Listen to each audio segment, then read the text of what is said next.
She noticed the missing royalty on a Tuesday because the payment sheet had one line too few and her notes had one line too many. Her copy of the project contract sat open under the desk lamp, every revision marked in her small, precise handwriting. Page by page, the credit started with her name. Then it vanished. The final version still carried her initials in the margin, but the ownership clause had been changed overnight. Someone had rewritten the project while she slept, and the paper still remembered the older truth. She did what she always did. She pulled every draft into date order and annotated the differences in the same careful hand she used on every set of plans.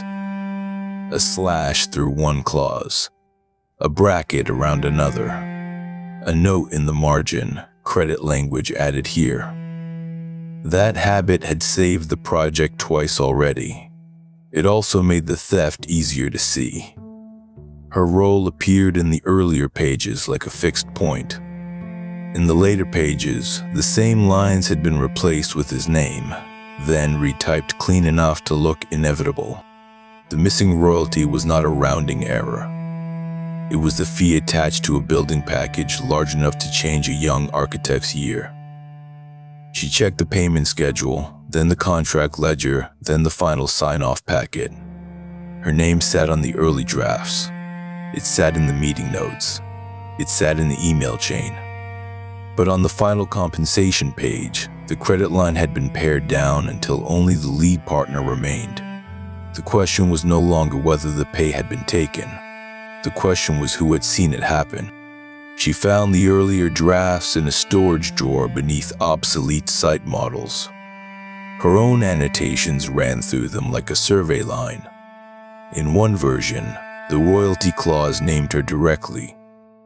In the next, his initials appeared in the revision summary.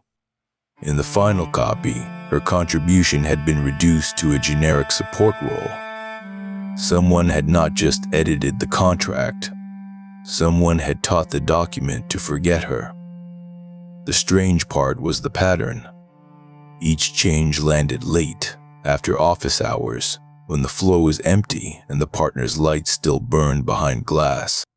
By the time she laid the drafts side by side, the theft had a shape. Earlier pages credited her design work. Later pages removed it. The changes were not careless. They were deliberate enough to survive a quick glance and precise enough to pass as housekeeping. That left one harder question. If the partner had done this alone, why did the file history look scrubbed as if someone had already warned him what would be checked? She moved to the digital record next. The file properties should have shown a normal sequence: creation, revision, approval. Instead, the timestamps looked too smooth, as if the document had aged in one direction only. She printed the metadata page and compared it to her handwritten notes. The times did not fit. A clause she remembered discussing in the afternoon was tagged as a late-night revision. Another page that should have been clean showed an edited save time that came before the meeting where the change was supposedly requested.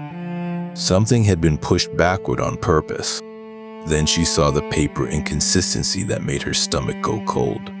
Her notes recorded one version of a clause on a Wednesday. The final PDF listed the same clause as if it had been completed 2 nights earlier. The lead partner had a habit for this. He rewrote documents late, after most people left, then backdated them so the clean version looked older than the honest one. The erasure was not impulsive. He knew exactly what he was doing when he stripped the timestamps away. She opened the file archive and found the first clean break in the chain. Saved versions were missing between the draft she had approved and the final submission. Not deleted by accident. Removed. The metadata gaps matched the hours after the office emptied. That gave her a method, not yet a victory. If she could not trust the digital trail, She would need the firm's own records to prove where the edits had passed through. And the firm, once asked, had a way of turning quiet. The first colleagues would not meet her eyes, so they met the floor, the copier, the edge of a doorway. One said the partner handled all final language on large projects. Another said she should ask the administration desk. Nobody said the word fraud. Nobody said the word theft. But the silence itself pointed somewhere. On her third request, a records clerk slid a thin internal email thread across the counter and let her take it without a word. The thread was short, and that made it worse. One message asked for cleaned revision language. Another replied that the junior architect's credit can be simplified. A final note confirmed the file had already been reissued for signature. No grand conspiracy, no crowded room of accomplices. Just a deliberate path traced through the firm's own workflow, with each person nudging the packet one step farther from the truth and then stepping back from the edge of it. She circled the line where the partner's name first replaced hers. He had made the choice. He had carried it through. By then, her annotated stack had grown thick enough to hold its own weight. Draft 1, Draft 2, the email printout, the file index, the payment sheet. Every page pointed the same direction, not toward confusion, toward design. The deception was isolated, but it was never accidental. He had taken a process meant to protect authorship and used it to erase it. And the more cleanly he rewrote the record, the more obvious the hidden hand became. Then the firm sent a letter.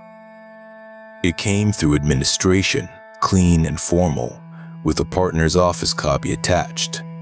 A partial royalty payment had been approved. The matter would be closed pending administrative adjustment. Her name was restored on one line. The payment was enough to stop the bleeding. For one full scene, the office felt ordinary again. The clerk stamped the packet resolved. The ledger was updated. The air in the records room finally seemed to move. She almost believed the quiet. Then the audit request arrived from outside the project office, routed through formal compliance, and the exhibit list included every version she had annotated. The clue was in the numbering. The resolved packet did not match the archive index. A corrected line had been inserted after the payment notice went out. Someone had sealed the dispute before the evidence was complete, then moved the record again when no one was looking. The relief was real. So was the crack beneath it. Now she had to prove the fraud in a way the firm could not edit. She gathered every draft, every email, every timestamp, and every annotated margin note.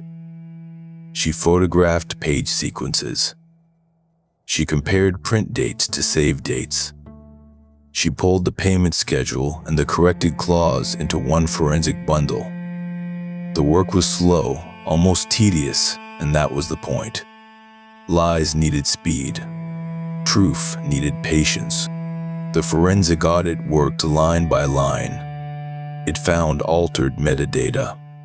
It found late-night saves masked as earlier revisions.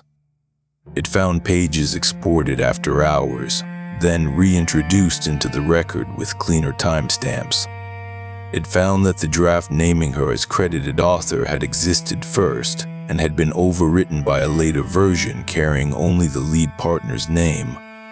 Her handwritten annotations matched the surviving changes exactly. The evidence chain held. The document did not just suggest forgery. It mapped it. When the report came back, it named the problem plainly in the language of records. Backdating, metadata tampering, unauthorized revision, reassignment of credit after approval. The pages were signed by the auditor and bound with an exhibit index that matched her drafts exactly. The new contract followed a day later, It restored her royalty share. It restored her credited role. It restored her credited role. It restored the project history in the only place that mattered now. The lead partner lost his position first. Then the project accounts moved without him. Then the closed-door conversations began, the ones that travel faster than memos. Colleagues who had once stepped aside now compared notes and copies and timestamps. The archive drafts carried her handwriting. The audit carried his revisions. The corrected contract carried the firm's signature over the damage he had tried to hide. By the end, he had lost the job that gave him the power to rewrite people out of their work. He had lost the money the project was meant to pay him. He had lost the colleagues who had helped him look respectable and the friends who had mistaken proximity for character. Even his family stepped away once the record was no longer ambiguous. The file stayed. The annotation stayed. The paper kept her name where he had tried to remove it. Some lessons cost more than others. This one cost everything.